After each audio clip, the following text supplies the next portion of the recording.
Eid Mbaraka kwa Waislamu wote ulimwenguni. Wakati sasa ni muda muafaka kufuata matangazo yetu ya idhaa ya Kiswahili ya MTV, tukutangazia mbashara kutoka Afrika ya Kati, mashariki mwa Jamhuri ya Kidemokrasia ya Kongo, katika mkoa wa Kivu Kaskazini.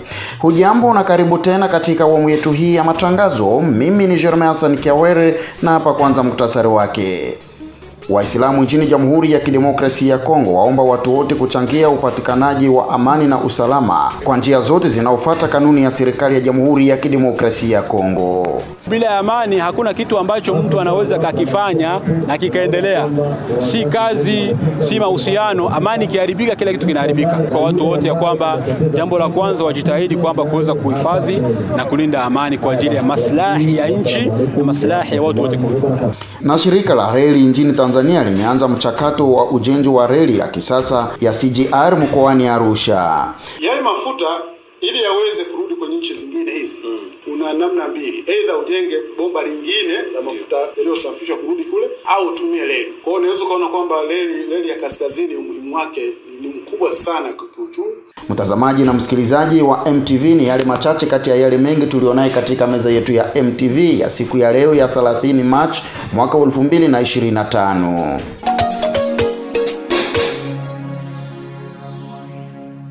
Na sasa moja kwa moja tuanze kuchambua taarifa zetu za habari kutoka studio za MTV, tukianza nchini Jamhuri ya Kidemokrasia ya Kongo. Wakati Waislamu nchini Jamhuri ya Kidemokrasia ya Kongo waomba watu wote kuchangia upatikanaji wa amani na usalama kwa njia yote eneo linalodhibitiwa na serikali, kama vile eneo linalodhibitiwa na waasi wa M23. Mwito huu umetolewa na Waislamu katika mji wa Goma wakati ya maadhimisho ya Eid al-Fitr. Hakuna kitu ambacho ni kikubwa kama vile amani. Amani ndio jambo la kwanza, kutanguliza kila kitu. Na sisi tunatarajia au tunaomba Mwenyezi Mungu kila mara tuwekee amani katika miji yetu na pia vile vile katika miji ya ulimwengu mzima. Na hali hii ambayo inaonekana kwa sasa hivi ni hali ambayo wamesaidia kiasi kikubwa sana viongozi wetu wa kisasa kuweza kuunganisha Waislamu kuwa katika sehemu moja na kuswali, kusherehekea furaha hii katika na ujumbe gani ambayo unayo kwa watu ambao wanapigana ili amani isirudi, iwe upande wa Waislamu ama upande wa Kristo kwa watu wote? Kwa kweli lazima kwanza tujue thamani na valere ya amani katika jamii, kwa sababu bila amani hakuna kitu ambacho mtu anaweza kakifanya na kikaendelea. Si kazi, si mahusiano. Amani ikiharibika, kila kitu kinaharibika. Kwa hiyo tunatoa habari kwa watu wote ya kwamba jambo la kwanza wajitahidi kwamba kuweza kuhifadhi na kulinda amani kwa ajili ya maslahi ya nchi na maslahi ya watu wote kwa ujumla. Na ikiwa kama ikitokezea anafanya haya yule ambaye ni Muislamu hauna alaka au hauna pakte na matendo ya mtu binafsi. Anaweza kafanya mtu jambo mbaya sawa sawa ni Muislamu au sio Muislamu, lakini tunaangalia ni nini sheria ya Mwenyezi Mungu inasema. Sheria ya Mwenyezi Mungu inasema mtu asilete machafuko katika ulimwengu. Kwa hiyo wewe kama Muislamu lazima ufuate. Ukienda kinyume cha hiyo sheria, hiyo ni masuhulia yako wewe mwenyewe na mambo yako. Uislamu hauna nafasi katika jambo hili. Wakati huo Sadi Ngonda, msimamizi wa dini la Kiislamu ausikae na masuala ya ibada katika mji na wilaya ya Beni, amesema kuwa hakuna dini yoyote ulimwenguni itakayoruhusu waumini wao kuungana na ugaidi. Hakuna dini yoyote ambayo inaweza kutuma mtu katika uasi, isipokuwa mtu mwenyewe na ukorofi wake na uesivike wake ndio anakwenda katika uasi, lakini ule muasi anakuwa katika na dini ambayo anaamini ndani yake. Sasa hakuna dini inaweza kutuma mtu kwenye uasi, ila ni volonte ya mtu, ila anakuwa katika dini fulani, kwa sababu hata shetani mwenyewe na dini yake. Katika mji wa Kindu mkoani Maniema, tovuti kadhaa zilipangwa kwa kukaribisha ibada maalumu ya Eid al-Fitr. Ni kwa mfano kwenye uwanja maarufu wa Joseph Kabila katika wilaya ya Kisasa, wakati afisa mkuu wa dini la Kiislamu Imam Sheikh Saleh Manusuru aliwaita Waislamu wote kwa umoja na kuendelea kuchukua majukumu yao ya kutetea serikali ya Jamhuri ya Kidemokrasia ya Kongo na kubaki na tabia waliokuwa naye katika mwezi mtukufu wa Ramadhan. Katika mahojiano na waandishi wa habari, naibu imamu anayesimamia maendeleo Sheikh Mulamba Tabu Yusufu ameamini kuwa umoja ni nguvu na umoja huu unaweza kutatua migogoro yote mashariki mwa DR Kongo. kulingana na maisha yetu ya kidini. Kwanza ni kauli nilizungumza, kutokurudia ile mambo ya zamani, tusirudilie tena ile makosa tulikuwa nayo. Pili, umoja katika dini ni jambo la muhimu, tubaki umoja sisi wote. Ile magundi haituletee faida yoyote, hapana. Kigoma. Shehe mkuu wa mkoa wa Kigoma Hassan Kiburwa ameitaka serikali kuhakikisha inaweka mazingira ya amani kuelekea uchaguzi mkuu wa madiwani wa bunge na uraisi, akisisitiza uchaguzi kuwa huru ili kuepusha vurugu na kusababisha machafuko. Trifon Odas na taarifa zaidi kutoka Kigoma, Tanzania.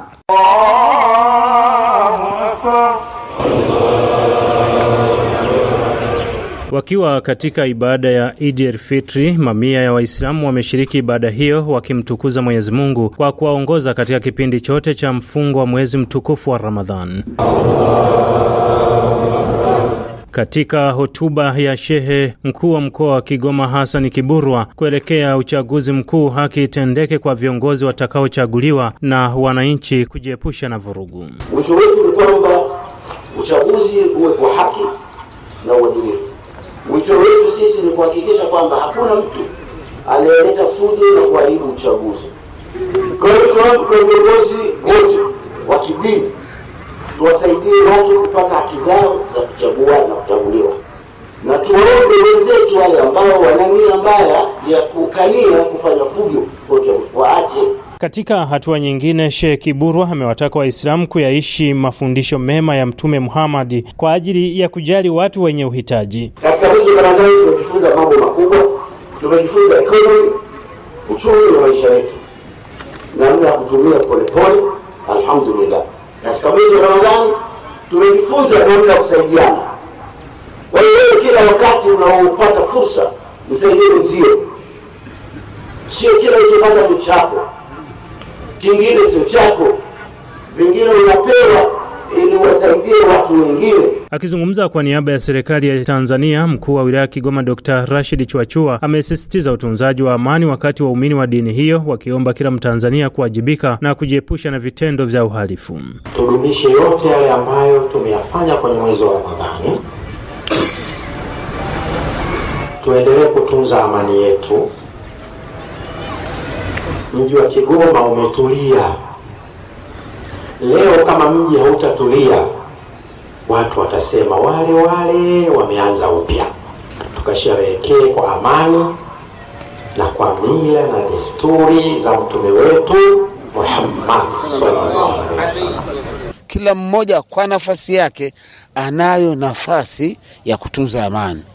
Mathalani, raia ni lazima wakubali kufuata sheria.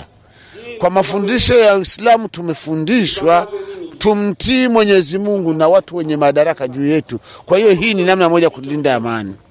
Lakini katika ulinda amani kuna wale wenye mamlaka wawe waadilifu na wakweli. Watakapokuwa wanakuwa wakweli, ni namna ya kujenga ile amani. Asiwepo wa kumuonea mtu wala kumdhulumu mtu. Ni ripoti kutoka mkoani Kigoma. Mimi ni Trifon Odas. Naam, ilikuwa ni ripoti yake Trifon Odas, mwanahabari wetu kutoka huko Kigoma, Tanzania. Katika mji wa Goma, gavana pande ya wasi wa M23 Willy Manzi ameridhika kuona Waislamu wa mji wa Goma kusherehekea siku hiyo pasipo mgawanyiko. Hiyo miaka ambayo mmemaliza na amkae pamoja, mashehe wawili leo wako wanasali pamoja. Na hii inamaanisha nini? Kitu gani mlikuwa mnafanya hii mwezi yote? Ilikuwa ni kuombea amani na upendo, na upendo inajionekanisha hapa mbele yetu.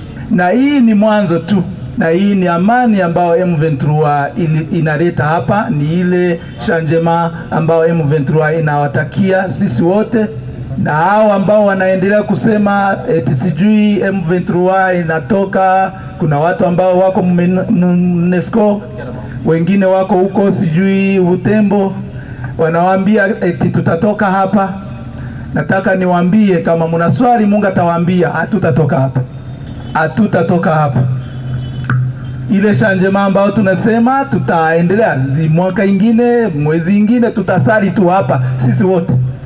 Na tunataka muendelee kukua na hiyo amani na changement zingine zenye zitagusia maisha ya kila raia. Na kitu ambao viongozi wamenituma niwaambie, ni kwamba kila Muislamu, muangalie namna gani tuko wengi hapa. Imagine kama kila mtu angechukua amani kama ile pirie ambao atachukua kwa nyumba yake hapo anaishi. Hii amani itaenda kama ile moto ambao unatia kwa shamba. Amani itaenda fasi popote kwenye nchi yetu iko. Lubero. Hali ya usalama yaendelea kudidimia katika vijiji mbalimbali wilayani Lubero. Nyumba za raia ikiwemo kanisa na vituo vya afya vyabaki pasipo mabati baada ya kushambuliwa vikali na bomu zilizorushwa pande mbili, yaani pande ya serikali ya Jamhuri ya Kidemokrasia ya Kongo na waasi wa M23. Wanaharakati wanaotetea haki za binadamu hapa wakiwekwa nguvuni na baadhi ya viongozi wa M23, baadhi yao wakitishwa na wengine kuweka korokoroni. Tanzania. Shirika la reli la Tanzania limeanza mchakato wa ujenzi wa reli ya kisasa ya SGR mkoani Arusha. Mwanahabari wetu kutoka huku nchini Tanzania, Oliva Nyerega, na ripoti kamili. Mkuu wa mkoa wa Arusha Paul Makonda amekutana na kufanya mazungumzo na mkurugenzi mkuu wa shirika la reli Tanzania, Masanja Kadogosa, kuhusu mpango wa ujenzi wa reli ya kisasa ya standard gauge railway itakayounganisha mikoa ya kaskazini. Mkutano huo uliofanyika ofisi ya mkuu wa mkoa wa Arusha, ambapo Masanja Kadogosa ameeleza kuwa serikali tayari imeanza utaratibu wa ujenzi wa reli hiyo, mradi unaotekelezwa chini ya uongozi wa Rais Dr. Samia Suluhu Hassan kama sehemu ya maono ya baba wa taifa Mwalimu Julius Kambarage Nyerere. Hivyo unalenga kuboresha miundombinu, usafirishaji na kukuza uchumi wa mikoa ya Arusha na kanda nzima ya kaskazini. Na Arusha ina maana kubwa sana, sio tu tunajenga reli tu ya SGR kuja huku. Kwa sababu za kiuchumi, kuna soda ash ambao ni uchumi mkubwa sana, na wale machimbo wanaweza kaendelea zaidi ya miaka 100. Maeneo ya Dutwa, watu zuri maeneo yanatokea pale. Kuna depots ya nickel kubwa sana. Kwa kuna sababu za kiuchumi kwa nini hii reli lazima ijengwe. Lakini jambo lingine ambalo ni muhimu sana kwa Tanzania ni ujio wa bomba la mafuta la kutoka Uganda kuja mpaka Tanga. Hilo ina maana gani? Yale mafuta ili yaweze kurudi kwenye nchi zingine hizi, una namna mbili. Either ujenge bomba lingine la mafuta yaliyosafishwa kurudi kule, au utumie reli. Kwa hiyo unaweza kuona kwamba reli ya kaskazini umuhimu wake ni mkubwa sana kwa kiuchumi. Kwa upande wake, mkuu wa mkoa wa Arusha Paul Makonda alimshukuru Rais Dr. Samia Suluhu Hassan kwa uwekezaji mkubwa unaofanyika katika mkoa wa Arusha, akiahidi kuwa wakazi wa mkoa huo wataendelea kuunga mkono juhudi za maendeleo zinazoletwa na serikali ya awamu ya 6. Inatupa moyo zaidi na hizi fursa zinavyokuja. Kwa mfano sasa hivi mtu akisikia kuna reli inataka kuboreshwa, SGR inataka kujengwa, maana cha kwanza kichwani ni hela. Yani sisi yani ujenzi hata kama kusupply kokoto sisi ni hela. Unaona? Kwa yale mataaluma sio nini hela. Sehemu za kujenga zile malori yale ya kusomba ule mzigo ni hela. Kwa hiyo ni fursa kubwa sana. Na mulikuwa ni ripoti yake mwanahabari wetu Oliva Nyerega kutoka huko Dodoma nchini Tanzania. Mtazamaji na msikilizaji wa MTV, ni kwa habari hiyo ndipo mimi naweka mkaba kwa matangazo yetu ya jioni hii ya leo. Kumbuka matangazo haya yanaendelea kwenye mitandao ya kijamii na tunasikika kote duniani na eneo nzima ya maziwa makuu kupitia redio wa shirika. Nikukumbushe tu unaweza ukasikiliza pia matangazo haya ukitembelea tovuti yetu ukiandika www.malivikatvnews.com. Kwa niaba ya wote walioandaa matangazo haya, mimi ni Jeremy Hassan Kiawere, hadi wakati mwingine, kuaherini.